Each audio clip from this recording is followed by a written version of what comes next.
In this video, I will show you how to set APN settings for Android and iPhone. First of all, let's set up the APN settings for Android step by step. Open Settings. Go to SIM cards and mobile network. Select your SIM card to set APN. Tap on access point name.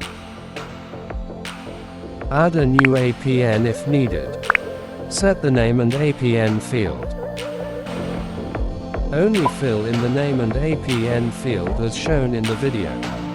Keep the other options unchanged.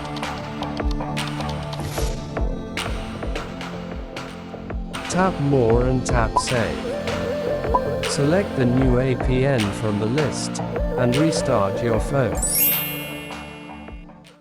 Let's set up the internet settings for iPhone. Follow the process shown in the video.